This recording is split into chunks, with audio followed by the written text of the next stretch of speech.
Welcome back to the Legend of Heroes Trails in the Sky. Last time we investigated the fog and cleared out some monsters, and now we're heading to the Bright family house with Estelle and Shera both unconscious. Now, I was originally going to swap out my party before doing this because I wanted Chloe to see this, but then I realized something about a little bit later in the chapter, and I realized, you know what, I actually think this party works well for this particular instance. So, Zin is going to get to see Estelle's house just like he wanted to.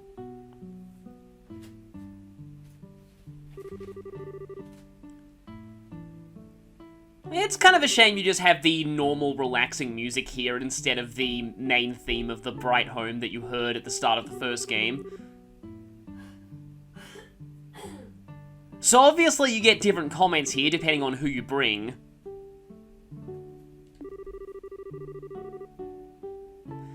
So I would normally bring Chloe and Tita here, but I'll just say there are reasons that I'm not doing that right now.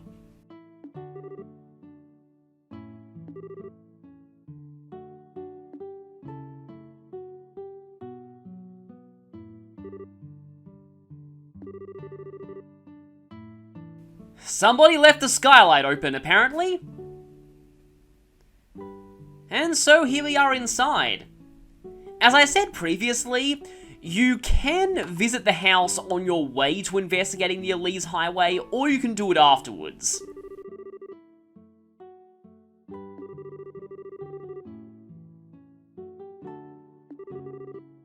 Okay then. So, typo. Yeah, this game's script is generally pretty free of typos, but this is one of them.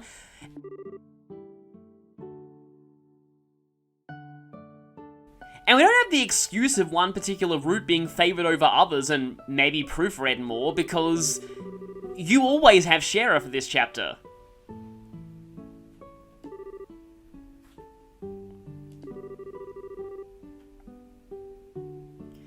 Yeah, she and Estelle have known each other since Estelle was very young.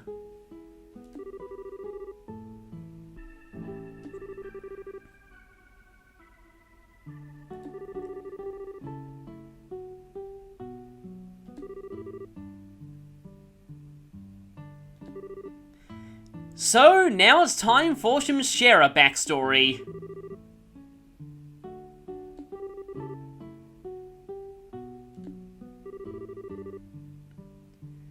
12 years ago, so if Estelle is 16 at this point, then yeah, Estelle would have been pretty young back then, like 4.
Hey, I got the age estimate right!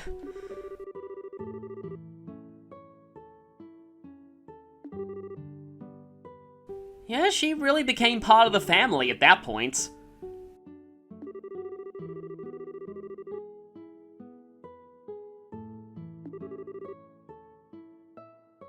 Yeah, so there's something interesting about Shera that you only find out on her roots, is that when Ren first meets her, Ren says that she seems like she's not from Liberl.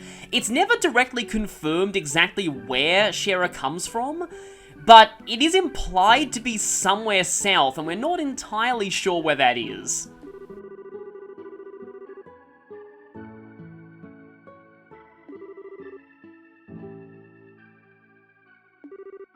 I feel like there are some details missing from that story.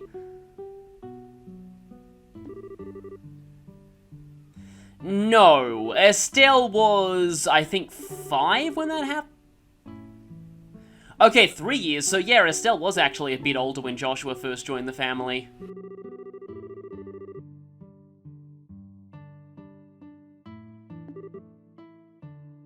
Yeah, so Shera would have had to have been at least 16 at the time, because that's the age that you need to be a junior bracer.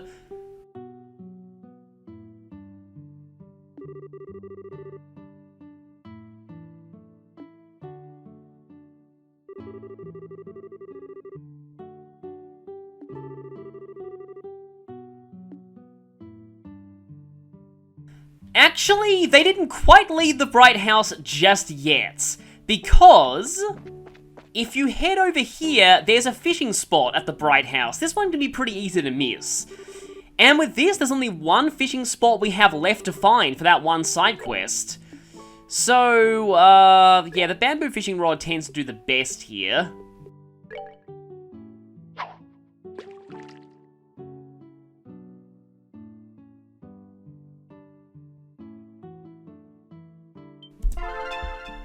Okay, got one. Carp. And finding one fish, as always, is the prerequisite to getting that fishing spot registered.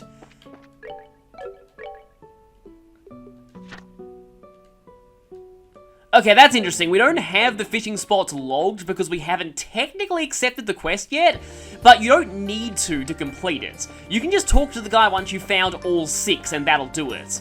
So, let's head back to Roland's.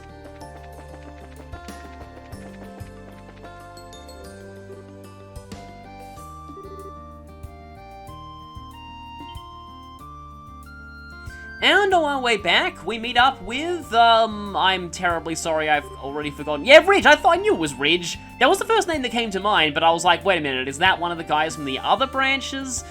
But no, I got the name right.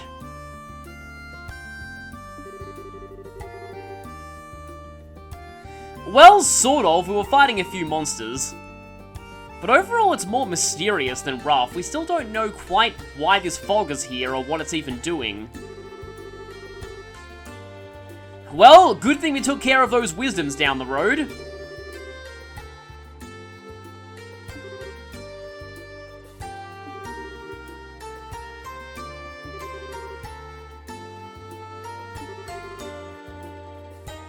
And, well, we already took care of that.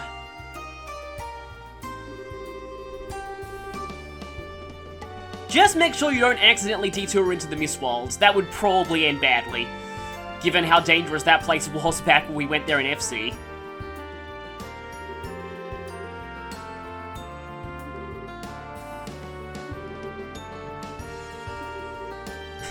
Yes, Ridge Bracer, that is his full name now. Ridge Bracer. I know they don't actually mean it like that, but it's funny sometimes to take things literally. So, heading back to Roland, and it's already evening.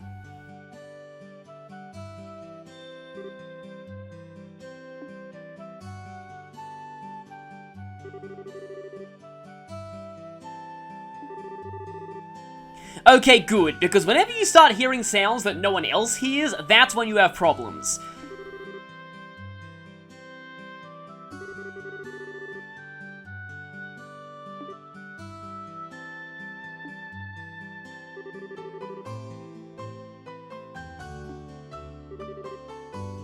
Oh no, don't do that. You are not Tales of Symphonia-ing us now. Oh boy, yeah, that game's taught me anything, is that when anyone in fiction ever says it's nothing, it's not nothing.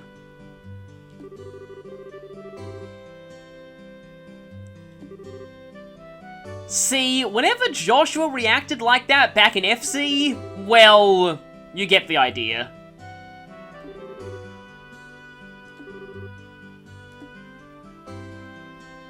So we automatically report into Ina here. No going around and talking to people during the evening. So we should have... Okay, we haven't actually reported any of the monster quests yet. If you report those, you should have 161 BP here.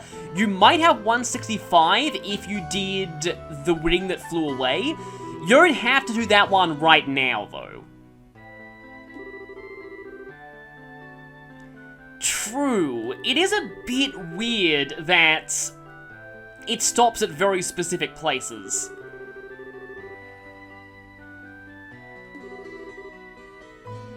And well, yeah, let's go to the map.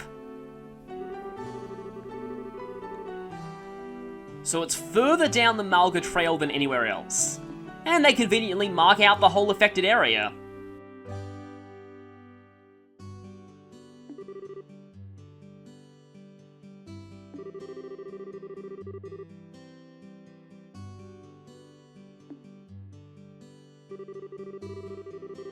It seems to be spreading faster to the north of Roland rather than the south.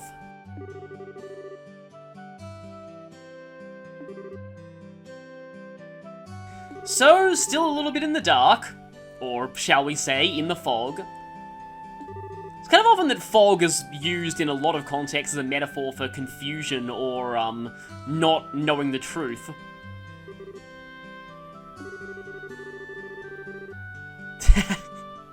Yes, I haven't invented a giant vacuum that just sucks up all the fog.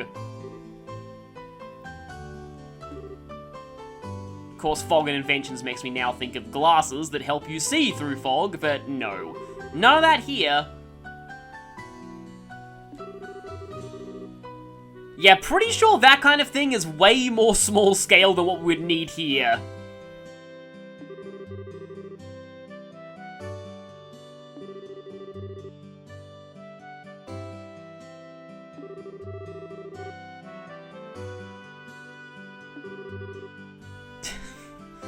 Well, that's pretty normal.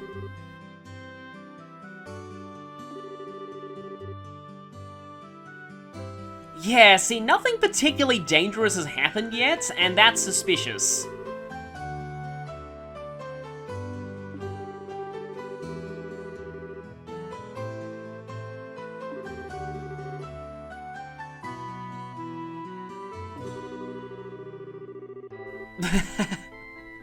Another Great Estelle line.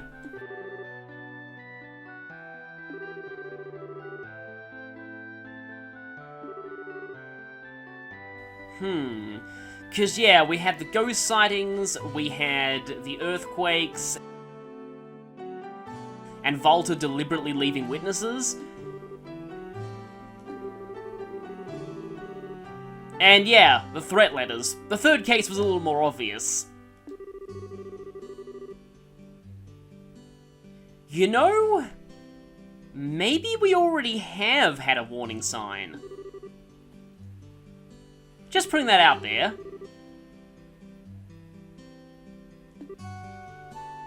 Yeah, Shera certainly seems to be dwelling on something.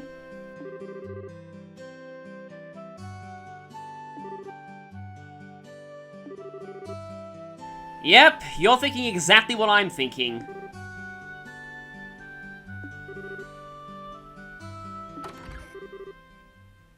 And, well, we're about to be interrupted. This is the second time the mayor's barged into the Bracer Guild with an emergency.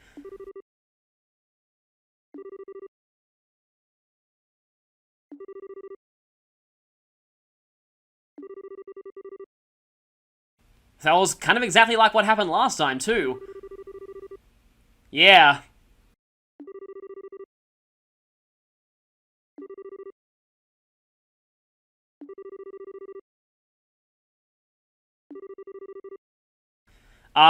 Please, get to it.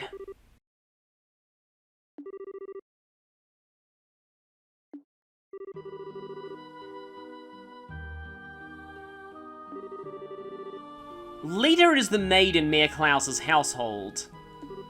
And it looks like we now have that world-shaking event that we were just mentioning. On a bit of a smaller scale, but it's now nighttime in Roland, and things have taken a darker turn.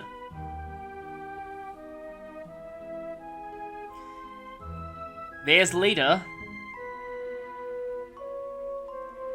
There is the mother of the one who works at the bar, and I think we know who that is.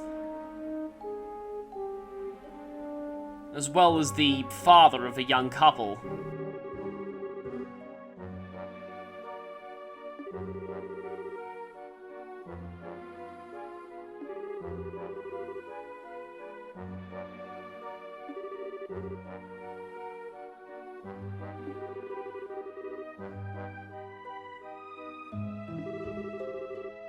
Essentially, several people all over town have gone into comas. Suddenly and without any warning. And this is one thing that I like about this chapter. This is really one of the first times that Ouroboros has really hit Estelle right where it hurts. While Ren was a betrayal on a very personal level of someone we thought was a friend, now Ouroboros is directly going after Estelle's hometown. These are all people that Estelle would have known when she was a child. Yeah, Luke. Yeah, it's also times like these when talking to NPCs that you don't need to just makes certain story moments hit a lot harder. You wouldn't really feel as concerned about Luke if you didn't go out of your way to speak to him at every opportunity you could, but if you do, it's just like... I know this seems kind of dark, but I like it when a game does this. There's no better way to hammer in the stakes and just how dangerous the villains are than to have NPCs that the player has personally interacted with be victims of an attack like this. One of my favourite cases of this in any game I played is the first Xenoblade Chronicles, but going into the details of what happens there was a huge spoiler, but that hit me very hard the first time I played.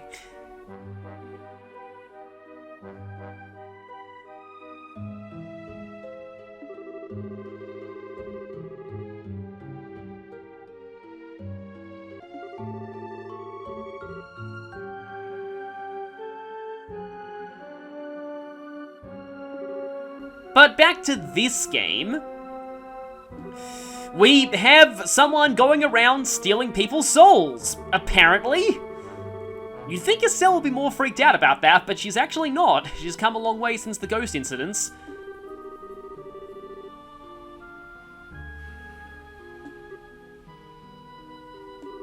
And yeah, this chapter really, really shows Estelle's resolve and just how much she's grown since she set out, because now, like, really, this is the point where any lesser person would just break down and panic.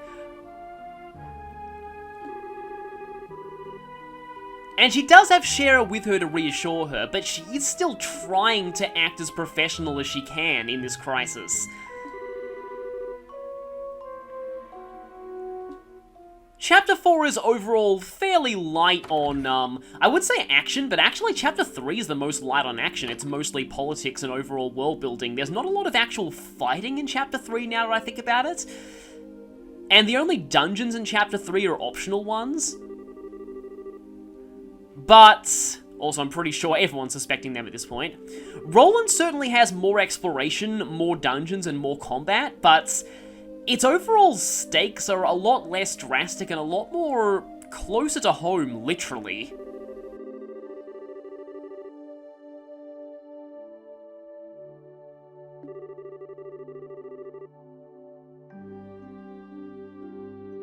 I hope you get what I'm saying here. It's just that this whole situation is just really... It's terrifying on a much more subtle level than Amalthea trying to blow up the castle with a giant tank.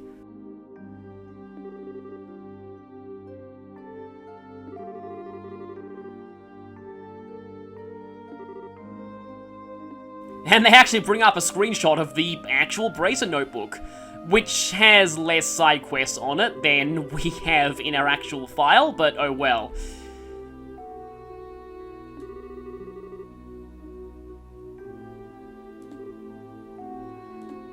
Okay, so it's time to explore Roland at night. And in this situation, logically the first thing we should do would be to go to all of the witnesses and question them about why their relatives have fallen into a coma that they don't seem likely to ever wake up from. Instead, we're gonna climb the clock tower and talk to a pigeon. No, I'm actually serious.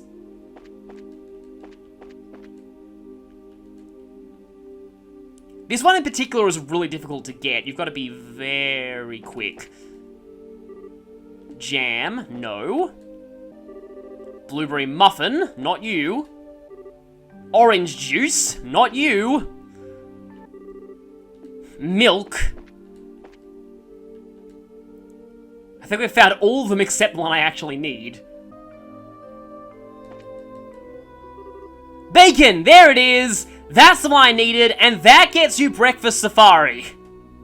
So, weirdest achievement in the game is officially, well, achieved. And guess what? We're following up one weird achievement with another because we want to go into the bar and talk to Anton and Ricky.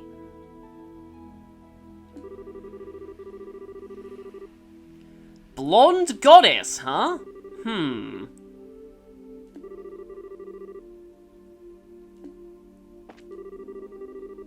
Blonde-haired lady. Well, there's actually a few people who fit that description in this town. So, it looks like Anton's fallen in love again. We'll see how that ends as we follow his odyssey. So on our priority list, we have talk to Pigeon, talk to Anton, and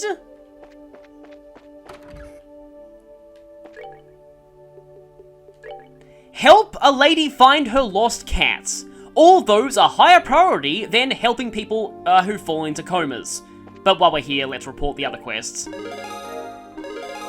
Yep, 161. That's what we should have right now. So, Ida is waiting at Hotel Roland, and it's actually very, very much the highest priority, because this will expire after you talk to all the coma victims. And she's here, I believe. And if you remember back from the first game, Ida was that one lady who, let's just say, took a bit of a shine to Joshua. So this is one of the very few times that we're probably relieved that Joshua is not here.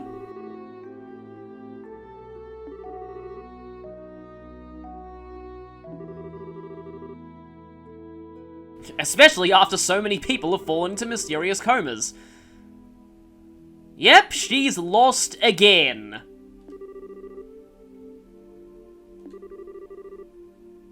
So, this side quest is actually very much worth your while if you've done a file transfer.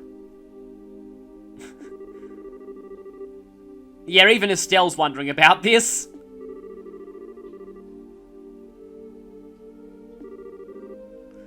But the thing is, this should be relatively quick.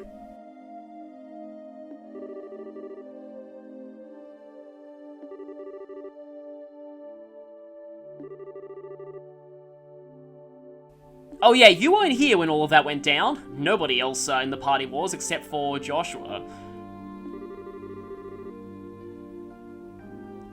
Well, yeah, the thing with cats is that you can't really control them. They just kind of do what they want.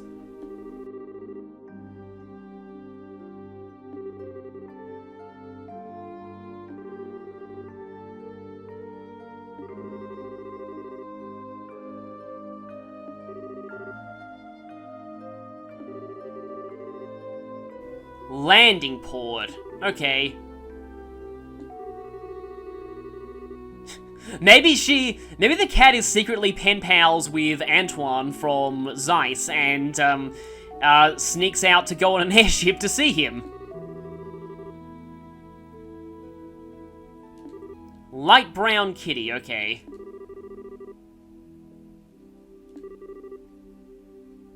I'd normally refer to that as tan, but anyway.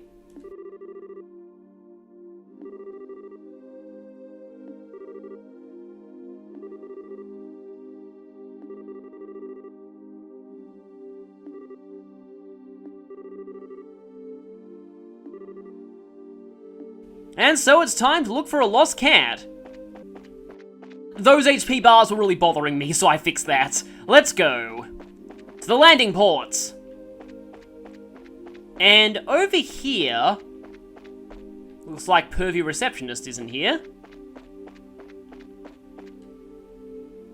You might have seen someone.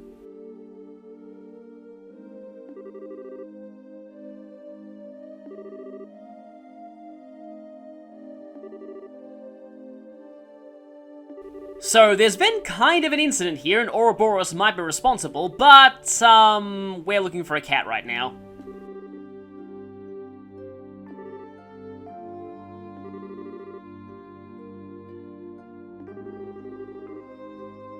Okay, go to skip, right. I actually kind of had a hard time finding this on my first run through of this game. If you go over here, and... yeah, you have to go into this little alley, so if you don't turn the camera, you'll have no idea that Skip is here.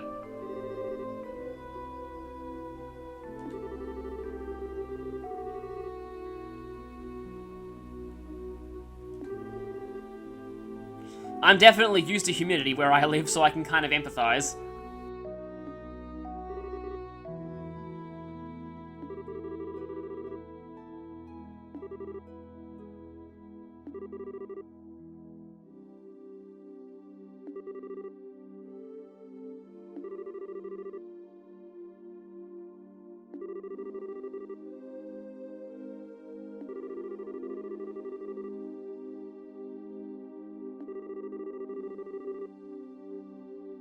Well, that's no good. And it's not like the cat could have left some kind of verbal cue as to where it was going.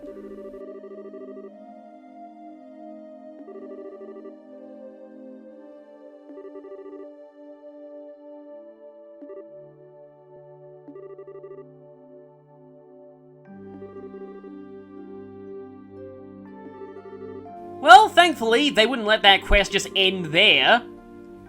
So let's head to the bar.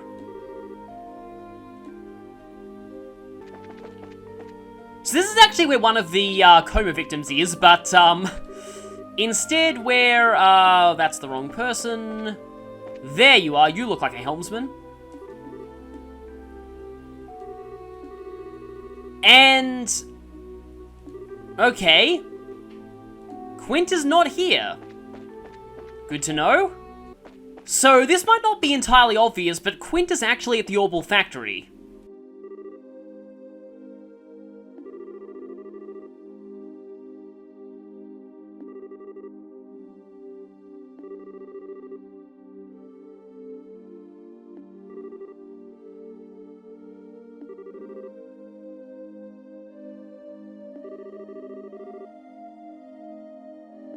And so, once again, we explain about the cat.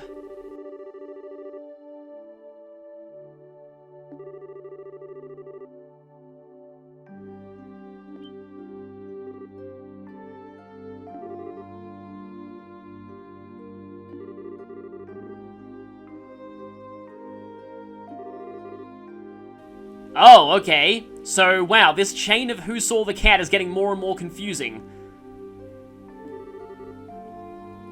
Zosimov.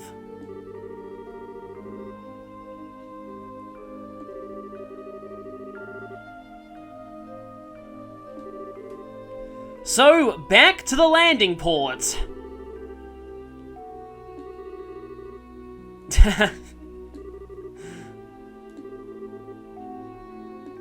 So, this is another part of this quest that I kind of had trouble with on my first playthrough. Zosimov is actually around one of the trees here. Another case where you actually have to turn the camera around to really notice someone. Yeah, Estelle's sort of lampshading it. This quest has a lot of NPCs that are hard to find. They kind of expect you to search all over the landing port before you finally notice him here. Yeah, well, these woods are way less dangerous than the Mistwald, so probably a good thing that you came here.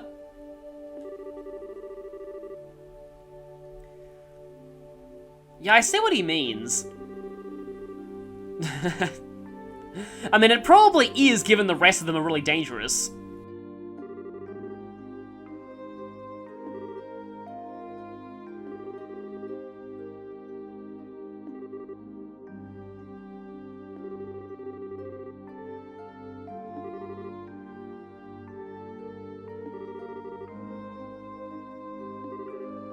Finally, we're actually getting somewhere. Okay, bit past noon.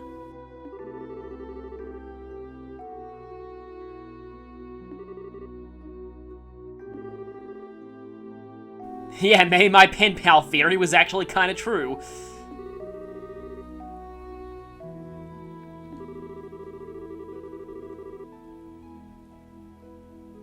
Well, Anton, you know, did that. Back in FC.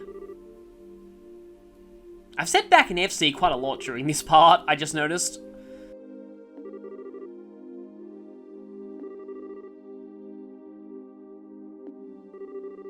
So, time to actually search the inside of the airship.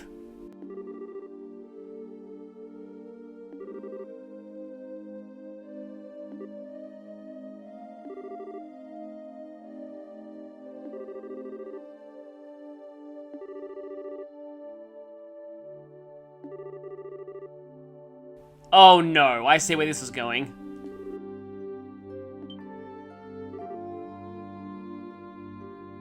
There was a different cat involved in all of this.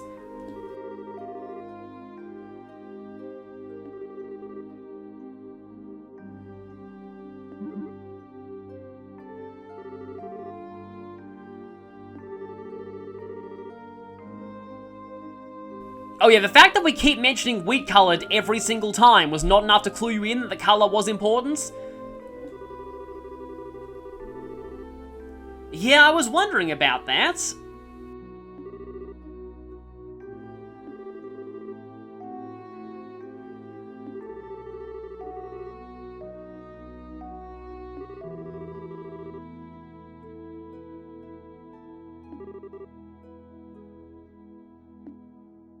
So, let's check out the airship.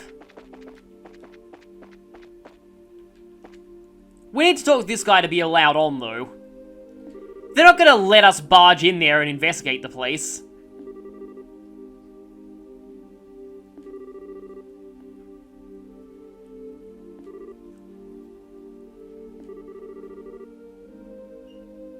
Not exactly the cabin.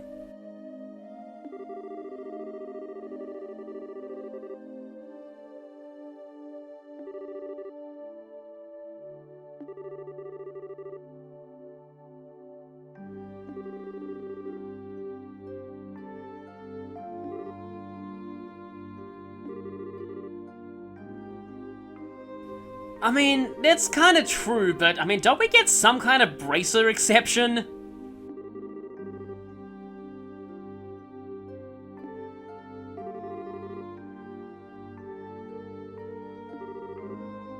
You know, there's always a way around every obstacle if you just think hard enough, or in Shera's case, if you do this. It's kind of interesting how Shera's using a similar technique that Olivier did, back with Lloyd, I believe, at the lake in the first game.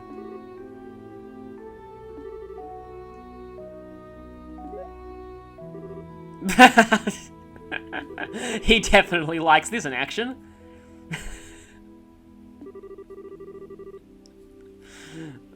This is another point where I'd love to hear full voice acting for this game.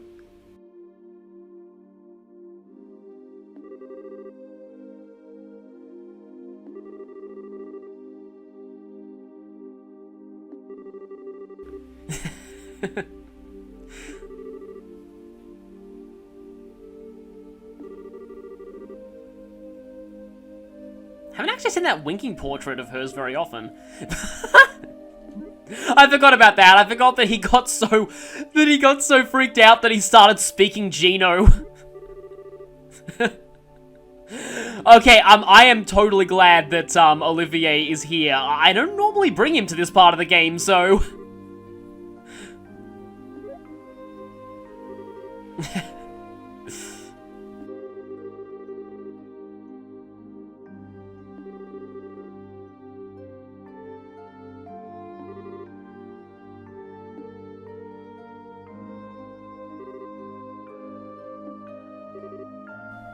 So yeah, Ida better appreciate this. We had to seduce an airship worker to find this cat. It is completely true, though, the cat could ruin the seats. Like, I know that from experience. In fact, right near where I'm recording, I'm actually sitting right near a chair that has been torn to shreds by my cat.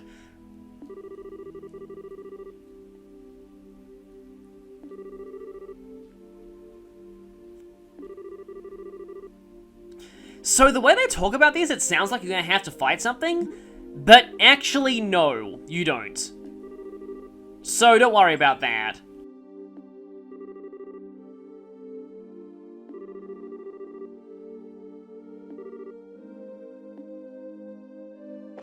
Okay, so let's investigate the ship's hold. All the way down here.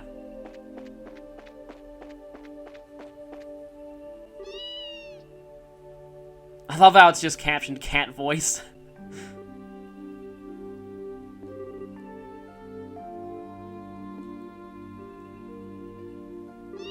Oh, hey, actually was the cat we're looking for.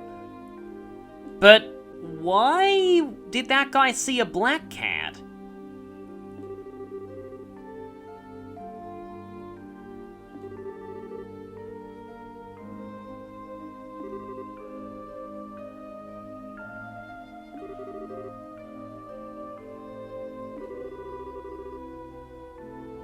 Huh, I wonder if Olivier had any pets growing up.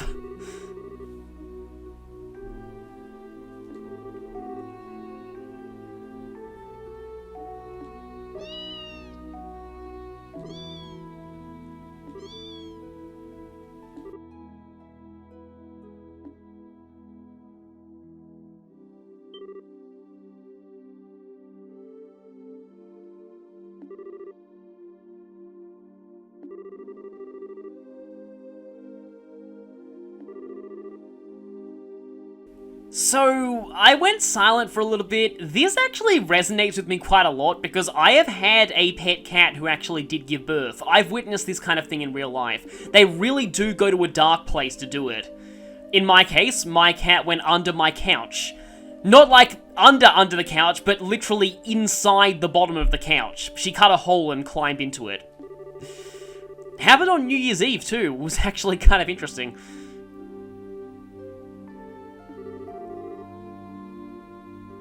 So yeah, I have actually been through a mother cat having a litter of kittens, and it's interesting. It's very, very interesting. I'm not sure I totally recommend it to everyone, but it mostly happened because we were kind of lazy and couldn't be bothered to get her desexed for ages. But then she got pregnant, and we were like, you know what? Let's yeah. And we went from having one cat to having well, 3, because we gave away, she had like 5, I think one of them was stillborn, but I think she had 5 of them, and we kept 2, and none of these 3, by the way, are the cat that I have now. The cat that I have now is totally separate, and not at all related to that family. Unfortunately, all 3 of them have passed away right now. But one of her children is actually, as of recording, is still around. I gave her to my dad, and, well, it's a male cat, that was the kitten that I gave to my dad, but, for some reason, my half-siblings keep thinking it's a girl. But yeah, he's still alive and kicking. He outlived, my dad's dog as well, who he was really, really good friends with.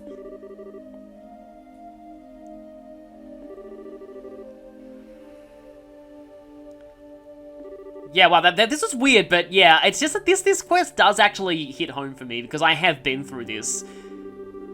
So, Ida, yeah, you now own a lot more cats. So, yeah. Yeah, so as somebody who has actually gone through this, I will give you advice. Get used to, the mother moving the nest. That happens a lot. They move the nest a ton. They'll find, like, any dark place in your house to move the kittens to and nest there.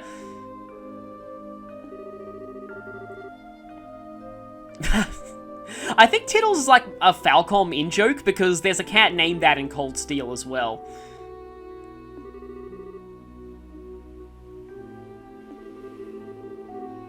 So, going off of my tangent and back into the game itself, This quest has a second reward that you only get if you did her quest in FC and then transferred that file. And this second reward is why you really want to do this, again, if you're on a file transfer. Master Beads. You want this for this chapter's end boss. Calming is right. Master Beads block sleep and confusion. And let's just say that we'll need to block sleep and confusion very, very, very, very badly later in this chapter. I mean, considering the unnatural comas, you can probably already tell that we're going to be dealing with something that will be causing sleep.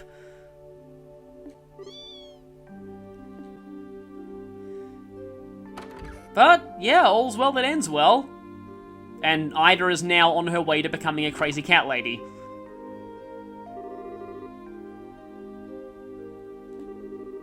Yeah, but I'm now just really reminiscing now, because I'm just thinking about those, and kind of sad now, because, yeah, all 3 of those cats that I had have actually passed away.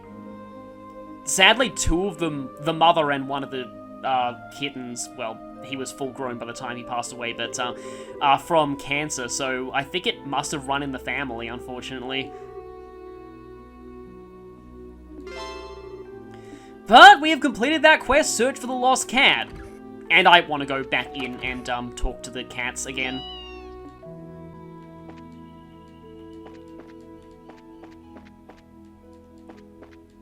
Oh, you can't talk to them. That's kind of a shame. Because, yeah, Kitty Talk for Dummies does actually list kitten phrases for a reason. So, with that done, yeah, well, we may as well report it. Because it would feel kind of weird to save reporting it until the next part. Searching for that cat took a lot longer than I thought it would, so we're gonna leave talking to the coma victims for next time, so I'll see you all then.